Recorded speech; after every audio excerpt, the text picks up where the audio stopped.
Internet पे बहुत सारी वीडियोस पड़ी है जोसा काउंसलिंग से रिलेटेड, लेकिन इस वीडियो के अंदर जो बातें मैं आपको बताने वाला हूँ उन सभी वीडियोस का निचोड़ एक जगह पे आपको यहाँ पे मिलने वाला है। किनको किनको पार्टिसिपेट करना चाहिए, रजिस्ट्रेशन प्रोसेस किस तरीके चलती है, डॉक्यूमेंट क्या क्या चाहिए, चॉइस फिलिंग कैसे होती है, सीट अलॉटमेंट क्या होता है, विलिंगनेस सबमिशन क्या होता है। विलिंगनेस नया टर्म आ गया, इस टर्म को मैं इतनी अच्छे से बताऊँगा आपको, एक एक बातें कि आपके दिमाग में पूरी घुस जाने वाली है। एक भी पैसा आप कहीं पे खर्च नहीं करोगे इस चॉइस फिलिंग से।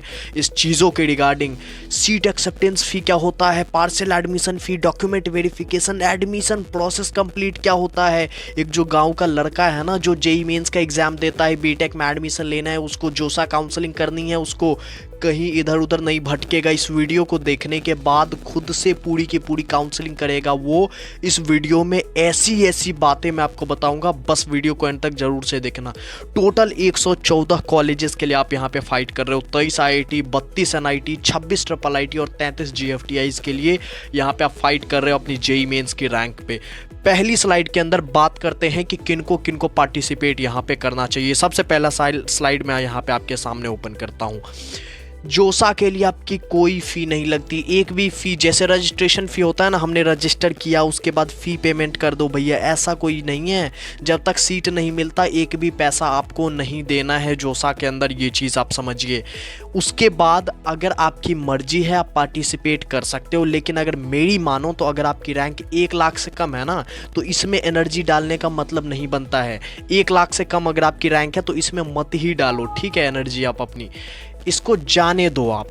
इसके बाद अगर मैं सीसैब काउंसलिंग की बात करूं तो आप सीसैब के लिए वेट करना अगर आपकी रैंक 1 लाख से ज़्यादा है, नहीं तो दूसरे स्टेट लेवल के काउंसलिंग में पार्टिसिपेट करो। एचएसटीएस हरियाणा है, यूपीटीयू उत्तर प्रदेश का है, रीप राजस्थान का है, एमपीडीटी मध्य प्रदेश का है। सारी काउंसलिंग की डिटेल अपने चैनल पर पड़ी हुई है दोस्त। इस चैनल के अंदर जब आप जाओगे ना, सारी की सारी डिटेल पड़ी हुई है, उनको आप देखो आराम से, बढ़िया से सारी चीज़ें आपको पता चल जाएगी। अगर आपकी रैंक 1 लाख से ज़्यादा आई है, आप अभी थोड़ा सा इंतज़ार करो दोस्त, आपके लिए काउंसलिंग आने वाली है। रजिस्ट्रेशन प्रोसेस पे आ जाते हैं। सबसे पहले आपको josa.nic.in को विजिट करना है, उसके बाद न्यू कैंडिडेट रजिस्ट्रेशन पे क्लिक करना है। अब जैसे ही वहाँ पे क्लिक करेंगे आपके पास इस तरीके का एक डब्बा आ जाएगा, देख रहे हो आप, शायद से आपको स्क्रीन पे दिख रहा होगा। इस तरीके से चीज़ें आ जाएंगी। यहाँ पे आप जेई मेंस का अपना एप्लीकेशन नंबर एंटर करोगे। अब एप्लीकेशन नंबर क्या होता है पता है आपको? एप्लीकेशन नंबर 14-15 अंकों का एक बड़ा सा शब्द होता है जो कि स्टार्ट होगा 2300 से चीज़ें स्टार्ट होती है। उसको आप आराम से फिल करोगे अपने एडमिट कार्ड में या स्कोर कार्ड में, या फिर जो भी आपने जेई मेंस का फॉर्म भरा हो, रिसिप्ट मिला हो, साइबर कैफ़े से मिला हो या खुद से भरा हो वहाँ से मिला हो, वहाँ से आप अपनी जेई मेंस का एप्लीकेशन नंबर उठा के आराम से फिल करोगे यहाँ पे। उसके बाद नीचे पासवर्ड आप फिल करोगे। पासवर्ड क्या होता है? पासवर्ड आपको याद होगा कि डेट ऑफ बर्थ वगैरह यूज़ करते आ रहे हैं तो पासवर्ड पता ही नहीं है, कोई बात नहीं। पासवर्ड यहाँ पे आप फॉरगॉट पासवर्ड करके ईमेल पे ओटीपी आएगा, फ़ोन नंबर पे ओटीपी आएगा, वहाँ से आप अपने पासवर्ड को चेंज कर सकते हैं और आराम से चीज़ें यहाँ पे कर सकते हैं। स्मूथली सिक्योरिटी पिन करेंगे, लॉगिन करेंगे तो आप अपने डैशबोर्ड के ऊपर लॉगिन हो जाएंगे सारी डिटेल्स को फिल करने के बाद, ठीक है। तो आपने यहाँ पे बस जोसा में रजिस्ट्रेशन आपका हो गया भैया। उसके बाद आपको हाँ थोड़ी बहुत फॉर्म वगैरह भरनी पड़ती है, कुछ ना कुछ डिटेल्स आपसे मांगते हैं, एड्रेस वगैरह थोड़ी बहुत, तो उसके लिए कोई दिक्कत नहीं, वो आप आराम से भर दोगे और आप जो है जोसा के लिए रजिस्ट्रेशन आपका हो चुका है। इससे ज़्यादा आपको कुछ करना ही नहीं है, ठीक है। उसके बाद फाइनल सबमिट हो गया आपका रजिस्ट्रेशन प्रोसेस, इतना ही है। बस 4 से 5 कॉलम्स होते हैं, आपसे उन बातों को पूछा जाता है और रजिस्ट्रेशन कंप्लीट होता है। रजिस्ट्रेशन करने में कोई भी दिक्कत, कोई भी हर्डल, कोई भी इस तरीके की दिक्कत ही नहीं है। कोई भी बच्चा जाके रजिस्टर कर सकता है, इसमें कोई प्रोसेस नहीं है। आगे जो बातें होंगी उसमें आपको थोड़ा सा यहाँ पे दिमाग लगाना पड़ेगा। चॉइस फिलिंग की बात करते हैं। चॉइस फिलिंग बड़ा कॉम्प्लेक्स है, यहाँ पे जोसा 2018 का आपको दिख रहा है, लेकिन चॉइस फिलिंग ऐसे ही होती है। सभी काउंसलिंग के अंदर लगभग ऐसे ही चीज़ें होती है। यहाँ पे आपको बहुत सारी सीट्स, यहाँ पे आपको बहुत सारी सीट्स दिख रही है। आपसे स्टार्टिंग में ही पूछ लिया जाएगा रजिस्ट्रेशन के टाइम पे कि भैया आपने जेई एडवांस दिया है? आप कहेंगे मैंने नहीं दिया है जेई एडवांस, ठीक है। आपने जेई एडवांस नहीं दिया, ठीक है। आपके पास आईआईटी शो ही नहीं होंगे, आईआईटी आपको दिखेगा ही नहीं, सिर्फ एनआईटी प्लस सिस्टम के कॉलेजेस शो होंगे। एनआईटी, ट्रिपल आईटी और जीएफटीआई आपको यहाँ पे इस कॉलम में लेफ्ट वाले के अंदर, यहाँ पे माउस का शायद कर्सर आपको दिख रहा हो, लेफ्ट वाले में आपको ये दिख रही है कि आप कौन कौन से भर सकते हो, कौन कौन से आप यहाँ पे भर सकते हो। और ये राइट वाला जो है डब्बा, इसमें आपको दिख रहा है कि कौन कौन से आपने भरे हुए हैं, ठीक है। ये क्या है, ये क्या कर रहा हूँ मैं यहाँ पे, क्या दिखा रहा हूँ आपको, ये मैं दिखा रहा हूँ आपको चॉइस फिलिंग। चॉइस फिलिंग क्या होता है इसके बारे में बात करते हैं। चॉइस फिलिंग बेसिकली होता ये है, चॉइस फिलिंग होता ये है कि आपने रजिस्ट्रेशन कर लिया, आपको क्या चाहिए, आप क्यों आए हो यहाँ पे, पहली बात ये बताओ, आप क्यों आए हो यहाँ पे, पहली बात ये बताओ। आप आए हो जोसा के ऊपर कि आपको लेना है कॉलेज, आपको लेना है कॉलेज आपकी जेईई मेंस के रैंक के बेसिस पे। आपने रजिस्ट्रेशन कर दिया, अब आप कॉलेजेस सेलेक्ट करोगे कि एक्चुअल में आपको चाहिए कौन सा। ऐसा नहीं होता है कि आपकी रैंक, आपने कर दी रजिस्ट्रेशन, आपकी रैंक के बेसिस पे आपको वो लोग कॉलेज दे देंगे खुद से, बिल्कुल नहीं, बिल्कुल नहीं, ऐसा नहीं होता है। आप यहाँ पे कॉलेज आराम से एंटर करोगे कि मेरी रैंक तो है 1 लाख, लेकिन मुझे चाहिए आईआईटी बॉम्बे। हाँ, मैं जेईई एडवांस के लिए क्वालिफाइड हूँ, एडवांस दे दिया, मुझे आईआईटी बॉम्बे में सीएससी चाहिए। आप भर सकते हो भैया, भरने के लिए कोई दिक्कत नहीं है। लेकिन एक बात समझो कि जिसकी रैंक 1 होगी उसने भी तो आईआईटी बॉम्बे सीएससी भरा होगा पहले पे, जिसकी रैंक 50 होगी उसने भी भरा होगा, 100 होगी उसने भी भरा होगा, 10,000 वाले ने भी भरा होगा कि नहीं भरा होगा, तो उनको मिलेगा पहले। उनको मिलने के बाद आईआईटी बॉम्बे सीएससी में कितनी सीट है, टोटल 60 सीट है, टोटल 60 ही बच्चों को मिल सकती है ना, तो आपको वहाँ पे नहीं मिलेगी। एग्जाम्पल लेता हूँ, मेरी रैंक है लगभग 15,000 के आसपास जेईई मेंस के अंदर। एनआईटी पटना में मैंने सिविल भर दिया पहले नंबर पे।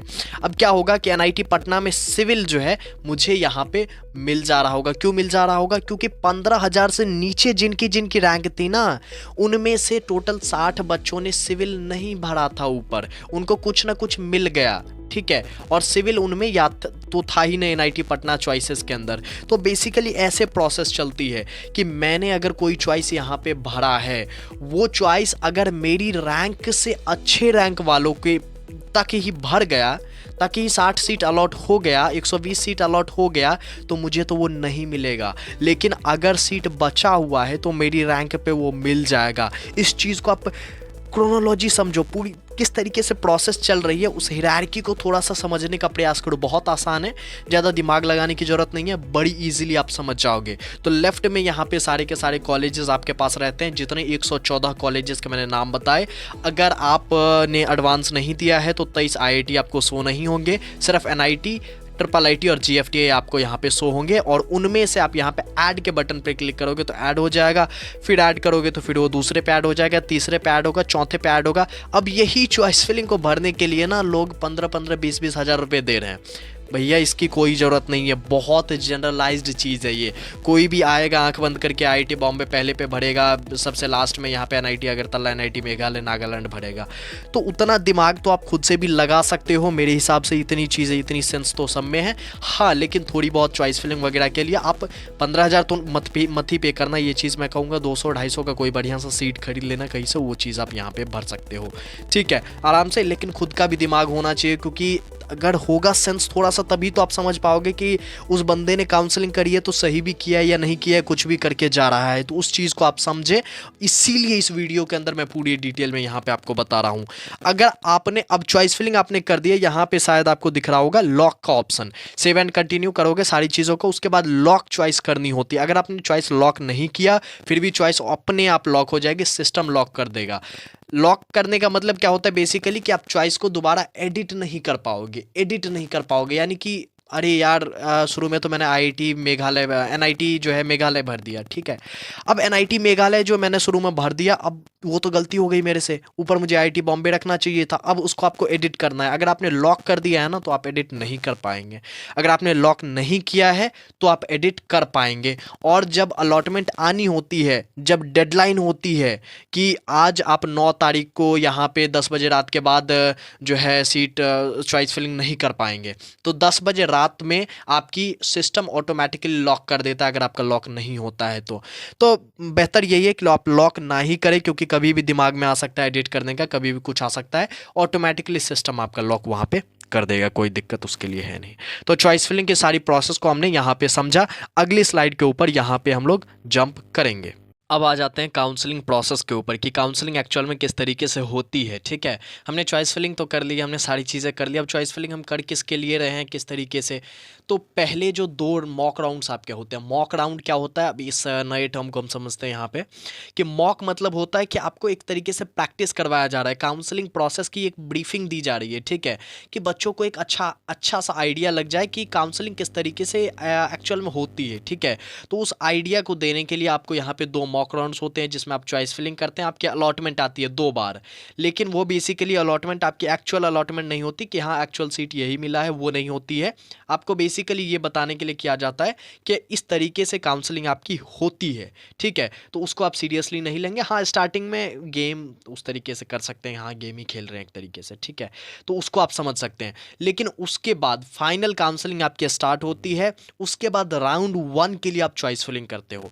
चॉइस फिलिंग मैंने पहले बताया पिछले स्लाइड में कि कैसे करते हो। राउंड 1 के लिए आपने चॉइस फिलिंग यहाँ पे कर दिया। अगर आपने राउंड 1 के लिए चॉइस फिलिंग कर दिया और आपको कोई सीट मिल गई राउंड 1 के अंदर, राउंड 1 के अलॉटमेंट आएगी।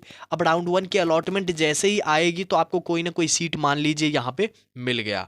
अब सीट मिला तो आप अगली स्लाइड पे यहाँ पे मैं बताऊंगा कि सीट मिलने के बाद किस तरीके से प्रोसेस होता है। और अगर आपको सीट नहीं मिला राउंड 1 के अंदर तो आप सेकंड राउंड के अलॉटमेंट का वेट करेंगे। चॉइस फिलिंग सब लोग कर देते हैं, जितने भी 1 रैंक से लाख रैंक जितनी भी हो जिसकी भी, सब लोग चॉइस फिलिंग कर देते हैं और लॉक कर देते हैं, या लॉक नहीं भी करते हैं, सिस्टम लॉक कर देता है। और उसके 2 दिन बाद 3 दिन बाद या अगले ही दिन अलॉटमेंट आता है कि सबको ये कॉलेज मिला है, नहीं मिला है। बहुतों को नहीं भी मिलता है, जैसा पिछले मैंने बताया कि नहीं भी मिल सकता है, और बहुतों को मिल भी जाता है जिनकी रैंक अच्छी है या उनकी रैंक पे सीट वो वाली खाली थी तो उनको मिल भी जाता है। तो जिनको नहीं मिलता है उनको सेकंड राउंड के अलॉटमेंट का वेट करना है। चॉइस फिलिंग में आप कोई भी चेंजेस नहीं कर सकते। इस चीज़ को मैं यहाँ पे नोट डाउन करना थोड़ा सा भूल गया, लेकिन मैं आपको बता दे रहा हूँ कि अगर आपने एक बार चॉइस फिलिंग कर दी राउंड 1 के अंदर, ये मॉक राउंड के अंदर नहीं, जो रियल राउंड होंगे, यानी कि 2 मॉक राउंड होंगे उसको तो छोड़ दो, जो रियल राउंड होंगे पहले राउंड के अंदर जो आपने चॉइस फिलिंग कर दी पिछले स्लाइड के अंदर, ये चॉइस फिलिंग, इसको आप दोबारा चेंज नहीं कर सकते। टोटल 6 राउंड तक आपकी यही चॉइस फिलिंग चलने वाली है। ठीक है, इसको आप चेंज बिल्कुल नहीं कर सकते। ठीक है, तो उसके बाद आपने कर दिया तो आप सेकंड राउंड के अलॉटमेंट का वेट करेंगे, आपको कुछ करना ही नहीं है। ठीक है, अगर आपको सीट मिल गई तो क्या करना है उसके बारे में बात करते हैं। सेकंड में भी आपको सीट मिल जाती है तो भी पहले राउंड में जिसको मिली वैसा ही प्रोसेस करना है। थर्ड में मिलती है, फोर्थ में भी, फिफ्थ में ही, तो वैसे ही चीज़ें आपको करनी है। ठीक है, अब मान लीजिए आपको कोई अलॉटमेंट यहाँ पे मिल गई, मुझे मिल गया सीट। अब मेरे पास 3 स्टेप्स होंगे यहाँ पे। मैं विलिंगनेस यहाँ पे सबमिट करूँगा, डॉक्यूमेंट वेरीफाई करवाऊँगा, और फी डिटेल्स के बारे में भी आगे हम लोग यहाँ पे समझेंगे। सबसे पहले आपको जो सीट अलॉटमेंट होती है वो आपकी कैटेगरी रैंक के बेसिस पे होती है। जनरल है फिर तो जनरल रैंक पे ही होगी, बाकी EWS OBC SC ST है तो आपको अपनी कैटेगरी रैंक के बेसिस पे आपको यहाँ पे सीट अलॉटमेंट मिलती है। जैसे ही आपको सीट अलॉटमेंट होता है आपके पास 3 ऑप्शंस होते हैं। आपके पास 3 ऑप्शंस होते हैं, फ्रीज, फ्लोट और स्लाइड। पहले सबसे पहले आप देखोगे यहाँ पे विलिंगनेस सबमिशन। पहले आपको व्यू सीट अलॉटमेंट दिख रहा है, यहाँ पे फोटो दिख रहा होगा एक, इसमें व्यू सीट अलॉटमेंट रिजल्ट आप क्लिक करोगे, आप सीट अलॉटमेंट लेटर को यहाँ पे डाउनलोड कर लोगे। सीट अलॉटमेंट लेटर को यहाँ पे आपने डाउनलोड कर लिया, उसके बाद वो कंप्लीटेड वहाँ पे लिखा जाएगा। उसके बाद अगला स्टेप जो है वो है विलिंगनेस सबमिशन।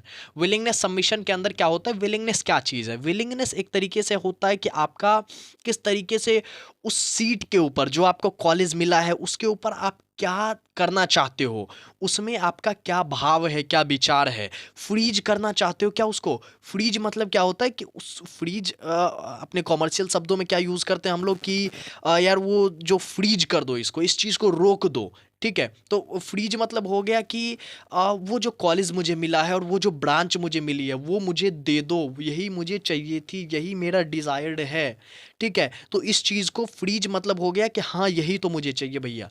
फ्लोट की बात करते, 3 ऑप्शंस आपको वहाँ पे दिखेंगे, 3 में से एक आपको सेलेक्ट करना ही होगा। अगर आप एक भी नहीं सेलेक्ट करते हो तो आप जोसा से बाहर हो जाते हो, अगले राउंड के लिए आप पार्टिसिपेट नहीं कर पाओगे। इस चीज़ को आप समझो। ठीक है, एक ना एक आपको यहाँ पे करना ही होगा सेलेक्ट। फ्रीज को आपने कर दिया तो आप उस कॉलेज को, उस ब्रांच को वहाँ पे ले रहे हो, आपको अगले आगे करना ही नहीं है, कुछ आगे पार्टिसिपेट ही नहीं करना। ठीक है, इस चीज़ को आप समझ रहे हो। फ्रीज के अंदर ये चीज़ हो गई, वो कॉलेज और वो ब्रांच जो आपको मिला है वो आपने ले लिया। फ्लोट की बात करते हैं। फ्लोट में क्या होता है कि आप हायर प्रेफरेंस वाली सीट चाहिए। मैं दोबारा से चॉइस फिलिंग को ऊपर आता हूँ। चॉइस फिलिंग का ही सारा गेम है भैया। यहाँ पे इस लड़के ने क्या भरा है, आईआईटी बॉम्बे के अंदर सीएसई, दिल्ली के अंदर CSE, Kharagpur CSE, Kanpur CSE, Madras CSE. अब इसको मद्रास में सीएसई मिल गई। अब अगर इसने फ्लोट का ऑप्शन चूज कर लिया ना मेरे दोस्त, फ्लोट का ऑप्शन, तो फ्लोट मतलब क्या होता है अब मैं आपको यहां से समझाता हूं, सारी बातें दिमाग में आ जाएगी। फ्लोट मतलब सिस्टम क्या समझेगा कि इसको मैंने मद्रास दिया है, इस बार मद्रास मिला है, इस बार इसको इसके ऊपर का चाहिए, कानपुर चाहिए, खड़गपुर चाहिए, दिल्ली चाहिए, बॉम्बे चाहिए। अगर इनमें से कुछ इसको मिलता है अगले राउंड्स के अंदर, राउंड 2, 3, 4, 5, 6 के अंदर, तब तो इसको अलॉटमेंट मैं दिखाऊंगा, नहीं तो इसको अलॉटमेंट ही नहीं आएगा, नहीं तो इसको अलॉटमेंट ही नहीं आएगा। ठीक है, इस बात को आपने समझ लिया कि राउंड, तो इसीलिए चॉइस फिलिंग बहुत जरूरी है। और दूसरी बात यह है कि जो मैंने मद्रास यहाँ पे भर दिया, उससे ऊपर कानपुर, दिल्ली, खड़गपुर भर दिया है, इसको तो मैं अब चेंज भी नहीं कर सकता हूँ। ये बात तो मैंने इसी स्लाइड में बात कर ली है कि एक बार जो चॉइस फिलिंग हो गई उसको चेंज मैं नहीं कर सकता हूँ। इस चीज़ को समझ गए। तो फ्लोट आपने कर दिया, फ्रीज फ्लोट करने के पैसे भी लगते हैं, उसकी बात मैं यहाँ पे करूँगा। तो फ्लोट भी आपने यहाँ पे कर दिए। ठीक है, अब इसके बाद स्लाइड की बात आती है। स्लाइड मतलब ये हो गया, देखो मैं हूं बिहार का, पटना का, अब मुझे चाहिए एनआईटी पटना, मुझे उससे बाहर कहीं जाना ही नहीं है। एनआईटी पटना में मुझे सिविल तो मिल गया, मुझे चाहिए कि यार सीएससी मिल जाता ना तो ज़्यादा बेहतर रहता। तो मैं क्या करूँगा, स्लाइड करूँगा। मैं क्या करूँगा, स्लाइड करूँगा। मुझे चाहिए तो एनआईटी पटना ही, एनआईटी पटना सिविल मिला है ना, वो तो मुझे चाहिए ही। एनआईटी पटना जो सिविल मिला है उसको तो रख ही लो मेरे पास, लेकिन एनआईटी पटना के अंदर ही अच्छी वाली ब्रांच भी मेरे लिए खोजो अगर मिल जाए तो। ठीक है, इस चीज़ को मैं देखूंगा। और फ्लोट में क्या था, फ्लोट में ये था कि जो अभी मुझे मिला है वो तो मुझे दे ही दो, लेकिन इससे ऊपर की जो मिल सकती है ना उसके लिए भी खोज जारी रखो। ठीक है, विलिंगनेस सबमिशन आपको डिटेल में समझ आया होगा, मुझे नहीं लगता इससे डिटेल किसी ने बताया होगा। ठीक है, डॉक्यूमेंट की बात करते हैं। ठीक है, डॉक्यूमेंट आपको अपलोड करने होंगे, जैसा कि आप यहाँ पे देख रहे हो कि डॉक्यूमेंट आपको अपलोड करने होंगे विलिंगनेस को सबमिट करने के बाद। डॉक्यूमेंट कौन कौन से आपको चाहिए, डॉक्यूमेंट के अंदर बेसिकली आपको 10वीं की मार्कशीट, 12वीं की marksheet, category certificate, JEE Mains का admit card, crossed bank cheque की copy, 6 passport size photographs, medical certificate, JEE Mains का score card, photo identity card, और एक क्या चीज़ है यहाँ पे, हाँ, proof of seat acceptance fee. अरे भैया कहाँ जा रहे हो यार, proof of seat acceptance fee. ठीक है, उसके बाद प्रिंट आउट है, चॉइस जो आपने फिल की है उसकी प्रिंट आउट आपको चाहिए यहाँ पे। और उसके बाद, अरे यार इसको क्या हो जाता है भैया। ठीक है, तो इतनी चीज़ें आपको चाहिए, खैर आप समझ गए होंगे। लेकिन मैं आपको बेसिकली बताऊं तो जो आपको कैटेगरी सर्टिफिकेट है और जो आपका मेडिकल सर्टिफिकेट है, ये दोनों काफ़ी महत्वपूर्ण चीज़ें हैं। और इसके लिए मैं थोड़ा सा आपको ले चलूँगा क्रोम ब्राउज़र के ऊपर, क्रोम नहीं फायरफॉक्स है अपने पास, तो इसके ऊपर मैं यहाँ पे आपको ले जाऊंगा और दिखाऊंगा फॉर्मेट किस तरीके से होता है। आपको इसी फॉर्मेट के अंदर सर्टिफिकेट आपको बनवाना होता है। अगर आप ईडब्ल्यूएस हो तो ये जो आपको फॉर्मेट अभी ये स्क्रीन पे दिख रहा है, ये थोड़ा सा मैं इसको जूम आउट करता हूँ। ठीक है, ये जो फॉर्मेट आपको दिख रहा है, इसी फॉर्मेट के अंदर आपको सर्टिफिकेट यहाँ पे बनवाना है। बेहतर क्या रहेगा, अब लोग कहते हैं कि भैया कहाँ से बनवाएं, तो बेहतर ये रहेगा कि आप एसडीएम, एसडीओ या फिर डीएम वगैरह से बनवाएं, तो ये बहुत खतरनाक चीज़ हो जाएगी। इस फॉर्मेट को आप डाउनलोड करके ले जाएंगे, वहाँ पे क्लर्क वगैरह से भरवा के और डीएम एसडीओ के द्वारा वो वहाँ पे साइन करवा के आपको दे देगा, तो ये फॉर्मेट आपका चलेगा। ओबीसी वालों के लिए भी सेम चीज़ है, ओबीसी एनसीएल सर्टिफिकेट यहाँ पे है आपके पास फॉर्मेट, इसको आप डाउनलोड करके इस तरीके की चीज़ यहाँ पे करेंगे। Same goes for SC, ST and all. ठीक है, same goes for SC, ST and all. Medical certificate की भी बात होती है, तो मेडिकल सर्टिफिकेट का भी फॉर्मेट यहाँ पे आप जोसा के वेबसाइट से यहाँ पे डाउनलोड कर सकते हैं। मेडिकल सर्टिफिकेट कुछ इस तरीके का होता है, किसी भी गवर्नमेंट मेडिकल हॉस्पिटल में आप जाएंगे, ये सारे चेकअप्स आप यहाँ पे करवाएंगे, और चेकअप करवाना होता है, नहीं करवाना हो तो आपको पता ही है। तो चेकअप वगैरह करवा के यहाँ पे आपको साइन डॉक्टर करके दे देगा, साइन मोहर वगैरह करके, और ये चीज़ आपकी जोसा के अंदर चल जा रही होगी। ठीक है, तो मैंने डॉक्यूमेंट की भी यहाँ पे बात की कि सारे डॉक्यूमेंट आपको लगेंगे। अब अपलोड जो यहाँ पे करना है ना, मैंने बताया ही आपको यहाँ पे कि ये जो डॉक्यूमेंट नीडेड के अंदर मैं यहाँ पे था, डॉक्यूमेंट नीडेड के अंदर 2 स्टेप पीछे गया, यहाँ पे अपलोड डॉक्यूमेंट। विलिंगनेस तो आपने सबमिट कर दिया, मुझे फ्री चाहिए, फ्लोट चाहिए, क्या चाहिए, डॉक्यूमेंट आपने अपलोड कर दिए। ये सारे नहीं करने, कैटेगरी सर्टिफिकेट, 10th-12th की मार्कशीट और बाकी मेडिकल वगैरह आपको यहाँ पे सबमिट करनी है। बाकी चीज़ें आपको रिपोर्टिंग के टाइम सबमिट करनी है, रिपोर्टिंग के बारे में भी बात करेंगे। ठीक है, तो डॉक्यूमेंट की बात यहाँ पे हो गई। सारे डॉक्यूमेंट आप अभी से रेडी करके रख लो, तो आप चीज़ें अच्छे से कर पाओगे, उस टाइम पे आपको कोई दिक्कत नहीं होगी। जो मेन चीज़ क्या पता है आपको, कैटेगरी सर्टिफिकेट के अंदर बहुत लोग फंसते हैं, तो कैटेगरी का आप ध्यान रखना बस, ठीक है। बाकी चीज़ें आपकी सही होगी, ठीक है। फ़ी पेमेंट की बात कर लेते हैं। फ़ी आपको कितने लग रहे होते हैं, कैसे कैसे लग रहे होते हैं, आप यहाँ पे देखा आपने, इस फोटोग्राफ्स को आप यहाँ पे देख रहे होगे। ये जो कर्सर मेरा है, शायद कर्सर भी ना दिखे, तो यहाँ पे आपको अपलोड डॉक्यूमेंट के अंदर कंप्लीटेड लिखा गया। अब seat acceptance fee payment, seat acceptance fee यानी कि आपने जो विलिंगनेस वगैरह सबमिट कर दिया, डॉक्यूमेंट वगैरह दे दिया, अब फ़ी आपको पे करनी होगी। अब सीट लेना है तो कुछ ना कुछ पैसा देना होगा, चाहे आप फ्रीज करो, चाहे आप फ्लोट करो, चाहे आप स्लाइड करो। आप अगर जनरल, ईडब्ल्यूएस और ओबीसी हैं तो 35,000 रुपये की फ़ी आपको यहाँ पे लग रही होगी सीट एक्सेप्टेंस फ़ी के रूप में। और अगर एससी या एसटी हैं तो 15,000 रुपये की फ़ी आपको यहाँ पे लग रही होगी जोसा के अंदर बेसिकली, ठीक है। ये सीट एक्सेप्टेंस फ़ी है कि मैंने सीट एक्सेप्ट कर लिया, 35,000 रुपये लग रहे होंगे, 15,000। इस पैसे का जुगाड़ करके रखो अभी से आप, ठीक है। अभी से आप रखो, बाद में दिक्कत ना हो, इसके बाद भी और पैसे लेंगे, मैं बताता हूँ आगे।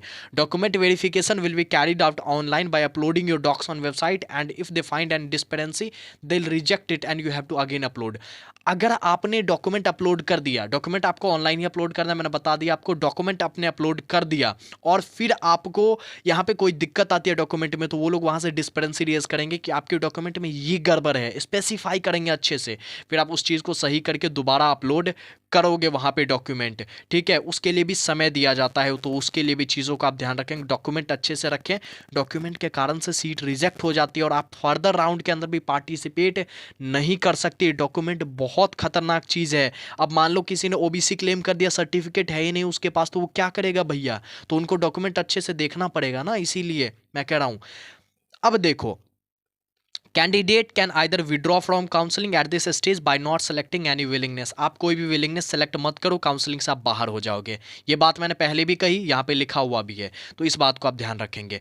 इसके बाद क्या होगा, आपने चलो भैया 35,000 रुपये आपने कहा, तो आपके कहने पे मैंने पे भी कर दिया, 35,000 आपने पे यहाँ पे कर दिया, सारी प्रोसेस के अंदर यहाँ पे चारों के अंदर यहाँ पे कंप्लीटेड लिखा गया। अब क्या मेरा एडमिशन हो गया, ये बात पूछते हैं। नहीं, आपका एडमिशन अभी नहीं हुआ है। जब 6 के 6 राउंड हो जाएंगे, जब 6 के 6 राउंड हो जाएंगे, तब एक होता है पार्शियल एडमिशन फ़ी। क्या होता है पार्शियल एडमिशन फ़ी, ये आपको पे करना है 6ठे राउंड के बाद। 40,000 रुपये जनरल, ओबीसी और ईडब्ल्यूएस को, 20,000 रुपये एससी एसटी को, और 60,000 रुपये जिन्होंने अपनी कैटेगरी क्लेम नहीं कर पाए, जो लोग ये बता नहीं पाए कि मैं भैया ईडब्ल्यूएस हूँ, मैं भैया ओबीसी हूँ, वो लोग 60,000 रुपये यहाँ पे पे कर रहे होंगे, इस चीज़ को आप समझिए। और 40,000 जनरल, ओबीसी, ईडब्ल्यूएस, 20,000 रुपये एससी और एसटी पे यहाँ पे कर रहे होंगे, इस चीज़ को आप यहाँ पे ध्यान रखेंगे। तो ये पार्शियल एडमिशन फ़ी भी आप पे करोगे, तो 35,000 और 40,000 टोटल आप 75,000 रुपये यहाँ पे पे कर रहे हो। ये पैसा जा कहाँ रहा है, ये पैसा जा रहा है आपके कॉलेज। जैसे मुझे एनआईटी पटना सिविल मिला, तो एनआईटी पटना सिविल वाले के पास जा रहा है, और वो वहाँ पे फ़ी में मैनेज करेंगे। जो मेरी फ़ी लगेगी वो 75,000 रुपये कट करके लगेगी, तो इस चीज़ को आप यहाँ पे ध्यान रखेंगे। फ़ी का भी ज़्यादा दिक्कत यहाँ पे नहीं है, बस पैसा रखना यार, पैसे की दिक्कत हो जाती है बहुत लोगों को, तो सीट आपका कैंसिल कर दिया जाएगा, ठीक है। कुछ बेसिक रूल्स समझते हैं कि लोग सीट विड्रॉ करते हैं, फ़ी रिफंड क्या होता है, उसके बारे में कुछ बेसिक रूल्स। कि पैसा अगर मैंने सेलेक्ट नहीं किया, मैंने पीएफ पे नहीं किया, पार्शियल एडमिशन फ़ी को पे नहीं किया, फिर क्या होगा, सीट एक्सेप्टेंस फ़ी पे नहीं किया, फिर क्या होगा, इस चीज़ों को समझते हैं, some basic rules. If you got higher preferred seat in round 2 you can't go back to seat allot in round 1। अब क्या होता है देखो, मैं समझाता हूँ आपको। मुझे एनआईटी पटना में सिविल मिला था, मैंने आपको बताया। अब एनआईटी पटना में इलेक्ट्रिकल मुझे मिल गया सेकंड राउंड के अंदर। मैंने फ्लोट को चूज़ किया था, 35,000 रुपये पे कर दिए थे, डॉक्यूमेंट अपलोड कर दिया था, विलिंगनेस सबमिट कर दी, डॉक्यूमेंट अपलोड कर दिया, फी पे कर दिया 35,000। मुझे एनआईटी पटना इलेक्ट्रिकल मिल गया अगले राउंड के अंदर। अब मैं क्या कह रहा हूँ भैया यार, सिविल ही बढ़िया था, ठीक है, वो मैं नहीं कर सकता। अब जैसे ही मुझे इलेक्ट्रिकल मिला, सिविल कैंसिल हो गया, सिविल किसी और को मिल भी गया होगा, ये चीज़ आप समझ लो यहाँ पे। इफ़ यू विल नॉट पे पार्शियल एडमिशन फ़ी, जो 40,000 रुपये आप पे नहीं करोगे 6ठे राउंड के बाद में, तो आपकी सीट ऑटोमेटिकली रिजेक्ट हो जाएगी और आपको रिफंड मिल जाएगा 6,000 रुपये काट के। देखो, पीएफ आपने पे नहीं किया, लेकिन 35,000 तो आपने पे कर रखा है। 35,000 क्या था, सीट एक्सेप्टेंस फ़ी था, वो आपने पे कर दिया है। अब उसको वो आपको रिफंड कर दिया जाएगा। आप कहेंगे कि भैया सीट आपको मिली ही नहीं, वो सीट सीसैप काउंसलिंग में चली जाएगी और वो 6,000 रुपये काट के आपको 35,000 में से 29 आपको रिफंड कर दिया जाएगा। अगर आपने कभी भी अपनी सीट कैंसिल की, पहले राउंड में आपको सीट मिली, आप सेकंड थर्ड में कभी भी कैंसिल कर देते हैं, तो आपको 6,000 रुपये काट के 40 दिन के अंदर आपको रिफंड कर दिया जाता है। 40 दिन ध्यान रखेंगे। उसके बाद fee will be refunded in case you will not get a higher preferred seat in before seat allotment of final round. अब मुझे एनआईटी पटना सिविल तो मिला था, लेकिन मैंने कहा कि ऊपर की ब्रांचेस मुझे चाहिए, मैंने फ्लोट कर दिया था, लेकिन छठे राउंड तक मुझे कोई भी बढ़िया ब्रांच नहीं मिली, तो मेरी पूरी की पूरी फी रिफंड कर दी जाएगी 1,000 रुपये काट के। ये चीज़ आप ध्यान रखेंगे, ठीक है, 40 दिन के अंदर। If you participate in final round and got any seat, then your seat will automatically be accepted and no fee will be refunded. अब छठे राउंड के अंदर एक ट्रिक क्या होता है पता है? छठे राउंड के अंदर अगर आपको कोई सीट मिलती है ना, उसको आप कैंसिल नहीं कर सकते, ये चीज़ आप समझो। वो सीट ऑटोमेटिकली एक्सेप्ट हो जाएगी। पहले दूसरे राउंड में मिली तो उसको आप कैंसिल कर दोगे, फी आपकी रिफंड हो जाएगी। लेकिन छठे राउंड वाले में ये चीज़ नहीं होती, तो छठे में थोड़ा सा यहाँ पे दिमाग लगा के आपको गेम खेलना होता है। यही थी पूरी की पूरी चीज़ें, पूरी आपको जोसा काउंसलिंग का ज्ञान मैंने आपको दे दिया। आसान ही लगा होगा मेरे हिसाब से, आपको लगा होगा कि क्या ही बच्चों वाली बातें कर रहा है।